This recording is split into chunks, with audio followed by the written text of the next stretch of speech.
चंद्रनगर राज्य, जहाँ 3 भाई रहते थे।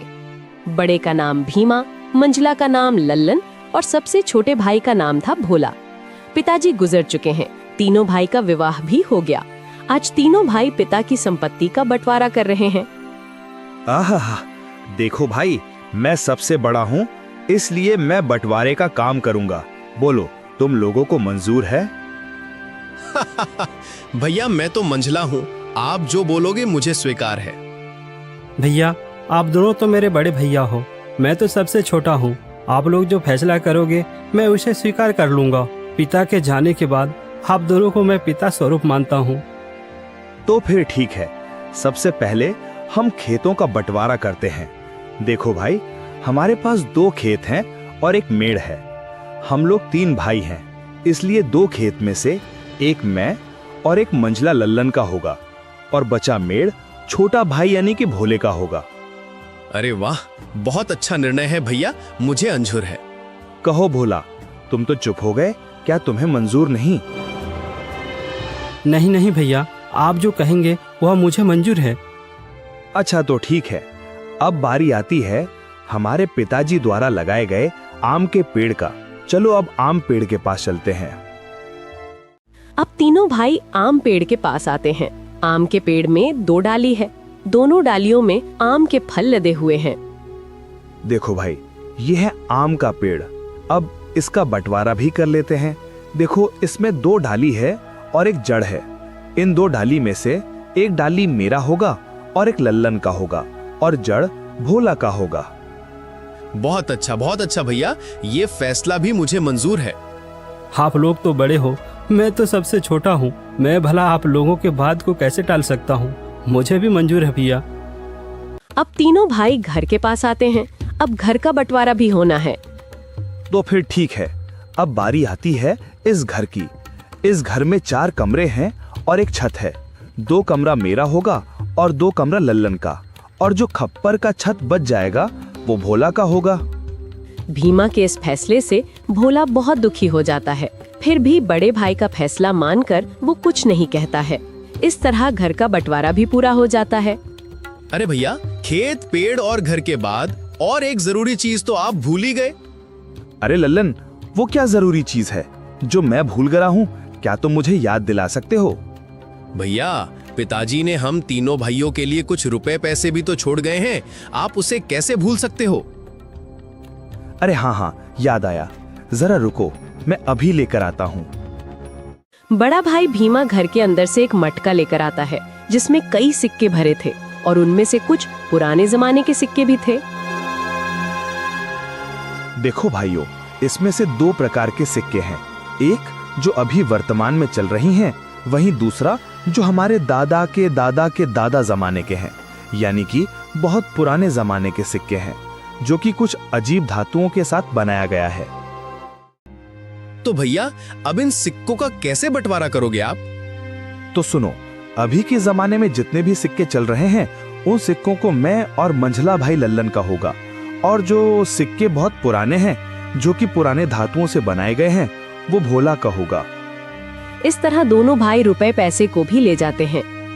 देखो भोला, पुराने जमाने के सिक्के में सिर्फ 4 ही सिक्के बचे हुए हैं। तुम चाहे तो इन 4 सिक्कों को ले जा सकते हो। और बहुत ही पुराने जमाने के 4 सिक्के भोला को देते हैं। भैया, आप दोनों तो सारे रुपये पैसे ले लिए। अगर मेरे तकदीर में ये सिर्फ 4 रुपया ही लिखा है तो मैं उसे स्वीकार करता हूँ।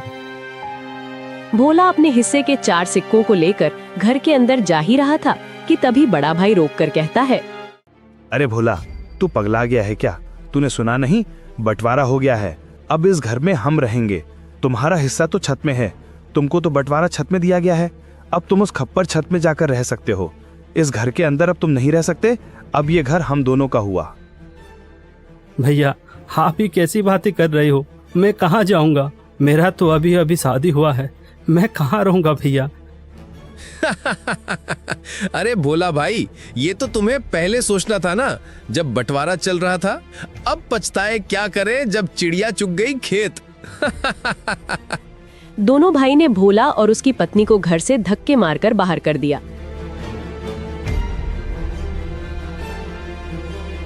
वहीं दोनों पति पत्नी गांव के तालाब किनारे अपनी एक छोटी सी कुटिया बनाकर रहने लगे।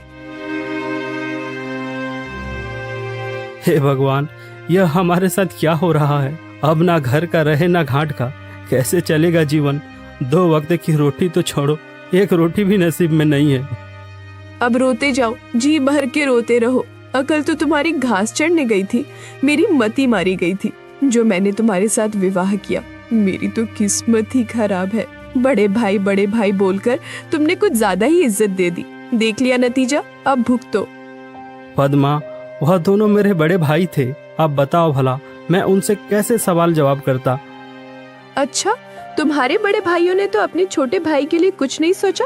सब कुछ तो रख लिया। तुम्हारे हिस्से में क्या दिया है? खेत के नाम पर मेड़ दिया है और पेड़ के नाम पर जड़ दिया है, घर के नाम पर छत दिया है और पैसे के नाम पर ये आदम जमाने के 4 सिक्के दिए हैं। पद्मा, अब बस भी करो, और कितनी ताने मारोगी? अब छोड़ो उन बातों को। चलो छोड़ दिया, अब बताओ आगे का क्या? क्या करोगे, क्या खाओगे, कुछ बताओगे मुझे? अब मैं क्या करूं पद्मा? अब तो मेरे पास कुछ भी नहीं है। एक काम करता हूँ, मैं मुखिया के पास इन पुराने सिक्कों को लेकर जाता हूँ। शायद इन सिक्कों के बदले मुझे कुछ नया सिक्का मिल जाए।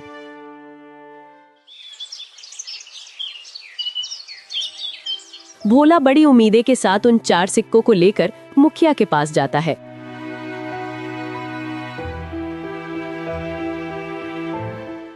अरे भोला, तुम यहाँ? बताओ कैसे आना हुआ?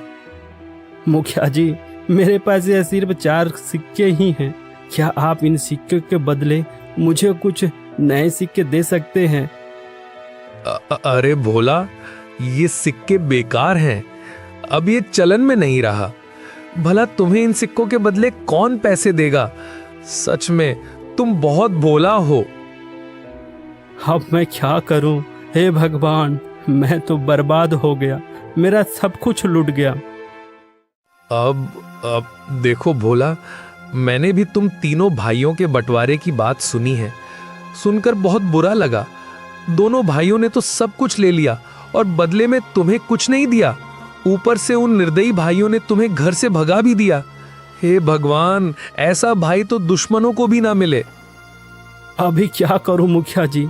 लगता है मेरी तकदीर में कुछ नहीं है। मेरा मर जाना ही ठीक है। तुम्हारी दुख मुझे देखा नहीं जाता भोला, पता नहीं क्यों। वैसे तो मैं किसी के ऊपर दया नहीं करता, फिर भी तुम्हारा दुख देखकर मेरे जैसे कठोर दिल भी आज पिघल गया। एक काम करो भोला, कल से तुम और तुम्हारी पत्नी मेरे खेतों पर काम करो। मैं जितना मजदूरी दूसरे मजदूरों को देता हूँ, उससे ज्यादा मजदूरी मैं तुम दोनों को दूंगा। वैसे भी तुम्हारे पास अभी कोई काम नहीं है। हाँ मुखिया जी, मैं आपके यहाँ काम करूंगा। मेरी पत्नी भी काम करेगी। ठीक है भोला, तो फिर कल सुबह से खेत पर काम के लिए आ जाना। और ये तुम अपने सिक्के अपने पास ही रखो, शायद यही तुम्हारी 4 रुपए की तकदीर वाली निशानी है। भोला उदास होकर वापस अपने कुटिया पर आता है। भोला की पत्नी रास्ता देख रही थी। भोला अपनी पत्नी के पास आकर सारी बातें बताने लगता है। अब यही दिन देखना बाकी था। अब हमें दूसरे के खेतों में काम करना पड़ेगा। हाय रे मेरी किस्मत। अब देखो पद्मा, तुम ज्यादा ज्ञान मत दो। हमें काम मिला है, कल से काम पर जाना है। इस तरह दिन गुजरता गया। भोला और पद्मा अब मुखिया के खेतों पर काम करने लगे। रोजी रोटी का एक जरिया उन्हें मिल गया। खेतों पर फसल लहलहाने लगी। अरे भैया, इस साल तो हमारा फसल बहुत अच्छा हुआ है। हाँ भाई, इस साल तो बहुत ज्यादा फसल हुआ है। इस साल बहुत आमदनी होगा। अब चलो भैया, अब घर चलते हैं, कल सुबह फिर आएंगे।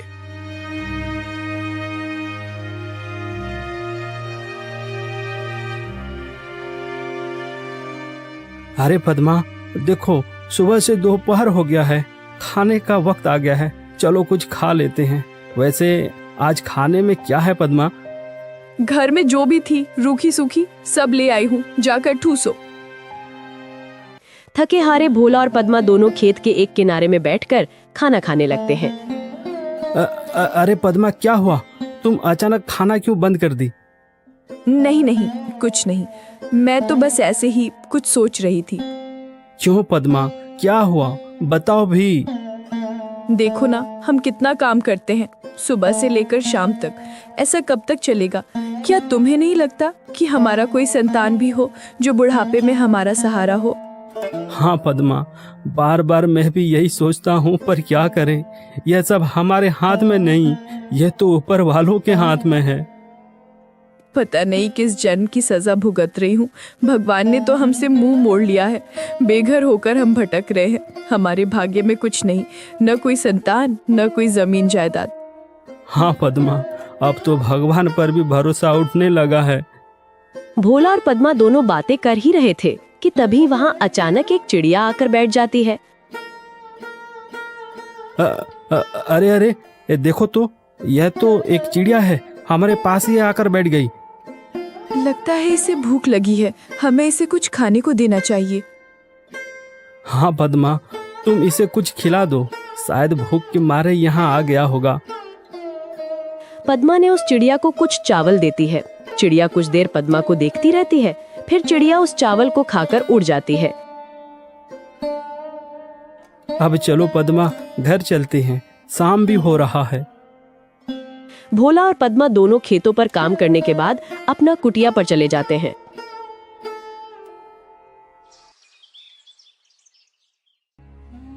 सुनिए भोला जी, ये फावड़ा उठाओ और मेरे साथ चलो। पर कहाँ? तुम फावड़ा लेकर कहाँ जाने की बातें कर रही हो? ज्यादा सवाल जवाब नहीं, मेरे साथ चलो, आज कुछ जरूरी काम करनी है। क्या? कोई जरूरी काम, वो भी इस वक्त, रात को? हाँ जी, आज हम वो काम करने जा रहे हैं जिसे आपको पहले ही कर लेना चाहिए था। पद्मा के कहने पर भोला फावड़ा उठाता है। दोनों पति पत्नी अपने उस खेत के मेड़ पर आते हैं जो उन्हें बंटवारे पर मिला था। पद्मा, यह तो हमारा मेड़ है, और वहाँ पर जो फसल लगी है, जहाँ पानी भरा हुआ है, वह तो मेरे दोनों बड़े भाइयों का खेत है, और हम जहाँ खड़े हैं यही हमारा मेड़ है। इसलिए तो मैं तुमको यहाँ लेकर आई हूँ बुद्धू। और सुनो, आप इस मेड़ को अभी के अभी तोड़ दो। ये क्या कह रही हो तुम? इससे तो मेरे दोनों भाइयों के पूरे फसल बर्बाद हो जाएगा। बिना मेड़ के भला खेती कैसे हो सकता है पद्मा? ये समस्या तुम्हारे भाइयों का है, तुम्हारा नहीं। हमारा मेड़ हमारी मर्जी, तोड़े या रखे। अरे वाह पद्मा वाह, मुझे पता नहीं था, तुम तो बड़ी होशियार हो, अब मुझे समझ में आ गया। इस तरह पद्मा और भोला ने खेत के सारे मेड़ को तोड़ दिया, जिससे खेतों से पानी बह गया और फसल बर्बाद हो गया।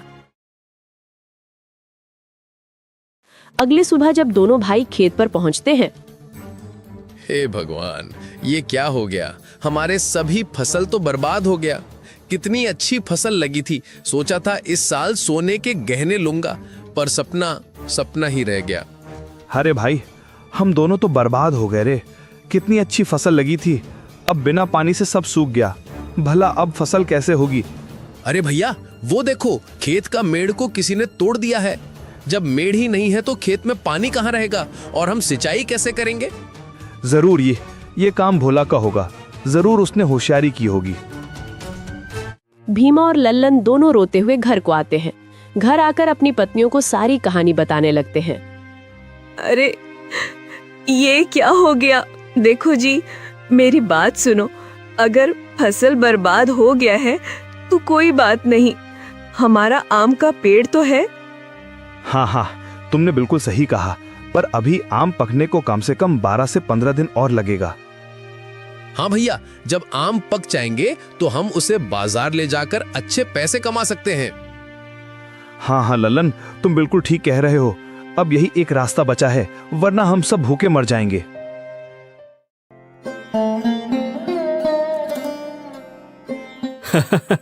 अरे पद्मा, तुम तो कमाल कर दिया, मेड़ तोड़ दिया। जैसी करनी वैसी भरनी, ये उन्हीं के कर्मों का फल है। सुनो जी, आज रात हमें और एक काम करना है। अरे पद्मा, इस बार क्या करना है? अरे बुद्धू, तुम अब देखते जाओ, वो तुम्हें शाम होने के बाद ही बताऊंगी। जैसे ही शाम हुआ, पद्मा और भोला दोनों कुल्हाड़ी लेकर उस आम के पेड़ के नीचे पहुंच जाते हैं जो उन्हें बंटवारे पर मिला था। सुनो जी, क्या यही वो आम का पेड़ है? हाँ पद्मा, यही तो बंटवारे वाला आम का पेड़ है। एक डाल पर बड़े भैया और एक डाल पर मंझला भैया का अधिकार है। तो फिर हमारा हिस्सा कौन सा है? अरे पद्मा, मैंने तो पहले ही तुम्हें बता दिया था कि हमारा हिस्सा सिर्फ जड़ है, इसके अलावा और कुछ भी नहीं। तो फिर ठीक है, इस पेड़ का जड़ तो हमारा है, इसलिए इस जड़ को रखे या काटे हमारी अपनी मर्जी। दोनों पति पत्नी आम के पेड़ को काट देते हैं। आम का पेड़ नीचे जमीन पर गिर जाता है। एक जोरदार आवाज होता है। भीमा और लल्लन दौड़कर पेड़ के पास आते हैं। भोला और पद्मा को दोनों भाई पकड़ लेते हैं। अच्छा, तो तू है भोला, तू हमसे बदला ले रहा है। आज तो तेरा खैर नहीं, तुझे तो इसकी सजा जरूर मिलेगी। अरे रुको भैया, हम इन दोनों को राजा के पास ले चलते हैं और इनको कौड़े की मार वाला सजा दिलवाते हैं। हाँ, बिल्कुल ठीक कहा लल्लन तुमने। भोला और पद्मा को दोनों भाई रात भर कमरे में बांध कर रखते